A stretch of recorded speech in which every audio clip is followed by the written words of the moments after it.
Welcome, everyone. Thank you for coming to tonight's event, Promise to Our Planet, Acterra's annual climate benefit. I'm Juan Estrada, Advocacy Associate and Organizer at Green Foothills. My pronouns are he and him. I'm joining you tonight from the unceded land of the Muwekma Ohlone tribe of the San Francisco Bay Area. First, a little bit about Green Foothills. Our mission is to protect the open spaces, farmlands, and natural resources of San Mateo and Santa Clara counties for the benefit of all through advocacy, education, and grassroots action. The challenge we continually face is that development can perpetuate sprawl, decrease biodiversity, accelerate climate change, and exacerbate systemic inequities. The impact we're working towards is that land use decisions affirm and support open space, biodiversity, climate resilience, and natural resources. We've been able to play a significant role for more than 60 years. We've engaged on over 900 land use issues and campaigns, protecting approximately 185,000 acres of open space and impacts beyond. Some victories were easier than others, lasting only a few months, while others took up to a year, several years, or sometimes even decades. We recently completed our vision for the next 40 years. That includes communities become climate resilient, everyone has access to nature close to home, native wildlife and plant habitats are being restored, and endangered and threatened species are recovering. We're also working to grow a more diverse and inclusive conservation movement. We do this by speaking up for inclusive public processes in all of the land use issues we work on through our leadership program, our Healing in Nature outings, and by supporting capacity building by local tribes and indigenous serving groups. To begin with, let me tell you about some of our past victories.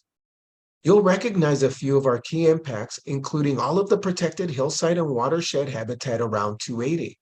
Most of our work protecting these hillsides were in the 1960s and 70s, extending into recent years. From the reservoir to defeating a stadium to stopping a bunch of golf courses to keeping billboards off the road. Then there's the Devil's Slide Tunnel on the San Mateo coast. Instead of a freeway bypass that would have forever changed the San Mateo County coast that paved over McNee Ranch State Park, the tunnel was a result of a 4-decade-long campaign.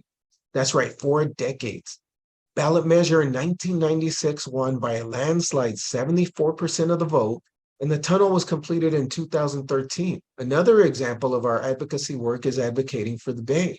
This is an image of the Cargill salt ponds in Redwood City when they are inundated with water and provide habitat for shorebirds and migratory waterfowl. The salt ponds are clearly part of the Bay. That didn't stop the Trump administration from declaring that the Cargill salt ponds were not subject to the Clean Water Act. Together with 3 other environmental groups and the state of California, we filed suit arguing that this decision ignored the facts, the law, and the findings of the U.S. Environmental Protection Agency's own staff scientists. The district court ruled in our favor and found that the salt ponds are in fact subject to the Clean Water Act. Appeals by the Trump administration and Cargill followed, but both were subsequently dropped. Our ultimate goal is for Cargill to accept that they'll never be able to develop on the site and to sell it for conservation so that it can join the rest of their former salt ponds as restored wetlands in the Don Edwards Wildlife Refuge. Now, we often say that victories are temporary while losses are permanent. One campaign where we achieved major victories, yet will persist until it's permanent, is Coyote Valley. We've been working to protect it since 1974. It's a 17,000-acre area between urbanized San Jose and Morgan Hill that benefits wildlife, water quality, climate, farming, and access to nature. Protecting all of Coyote Valley was a seemingly unwinnable campaign for decades, yet people organized and mobilized anyway. It was a long, steep, and windy road, but fast forward to just about a year ago. After hundreds of public comments and receipt of about 2,500 emails, the San Jose City Council unanimously voted to change Coyote Valley's land use from industrial to open space and agriculture, protecting the most at-risk part. This was historic. Never before had a city ever downzoned a planned urban sprawl expansion in this way. It was a result of decades of hard work. The fight to permanently protect Coyote Valley isn't over, but this was a major milestone. What about some of our current campaigns? An example of our advocacy work in action is our partnership with the Amamutsin Tribal Band to protect the 6,400-acre sacred landscape and critical wildlife corridor west of Gilroy called Eurostat from a proposed sand and gravel mine. Eurostat is an awe-inspiring landscape of rolling hillsides, sycamore riparian woodlands, serpentine grassland, freshwater wetlands, and unique natural tar seeps. It's also the most sacred site of the Amamutsin tribal band, who held ceremonies there for thousands of years. The proposed quarry would destroy this area, literally scooping out the hillsides to create 3 open quarry pits hundreds of feet deep. For the past several years, with the invitation of the tribe, Green Foothills has worked on this campaign, educating decision makers, supporting the facilitation of the Protect Eurostat coalition of partners, and waging an extended battle together. For over 2 years, Green Foothills and our allies have partnered with East San Jose residents to close Reed Hillview Airport and repurpose the 180 acres of land for a community-centered vision that includes park and natural habitat. The airport is an inappropriate use in a dense urban environment, with some people actually living within the airport buffer zone. The surrounding neighborhoods have endured lack of sufficient urban green space, constant noise, risk of plane crashes, and dangerous air pollution for decades. In 2021, the County Board of Supervisors voted unanimously to pursue early closure of Reed Hillview Airport and to ban the sale of leaded fuel at county airports. The decision was in response to hearing from thousands of residents, including our supporters. The Environmental Protection Agency is now taking steps that could allow it to regulate and potentially ban the use of leaded aviation fuel nationwide. While an eventual ban on leaded aviation fuel by the EPA would be welcome, the community will continue to suffer the other harmful effects of the airport as long as it continues to operate.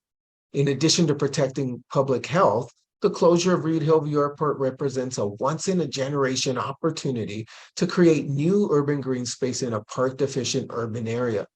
The county should close the airport as soon as possible and repurpose the land for better uses, including open space, as the East San Jose community demands. There's also the Pleasant Hills Golf Course. There's a proposal to allow development of this site zoned for private recreation and open space, but neglected and not utilized for 2 decades. We've been partnering with East San Jose neighborhood leaders on advocating for a very robust community engagement and visioning process reflective of the size of the opportunity for this 114-acre site. The surrounding community also envisions better uses for this site, and that includes green space and nature. A key step would be for the city's planning department to provide direction and oversight over the community engagement process, similar to how it's doing for sites a fraction of the size, since that's more likely to meet the needs of the city and residents. As is apparent, our work is about regaining a balanced reciprocal relationship with the land, one that facilitates a healthy ecosystem and which contributes to climate resilience in our region. Wondering how you can help? An easy way to support our work is to sign up on our website for notifications.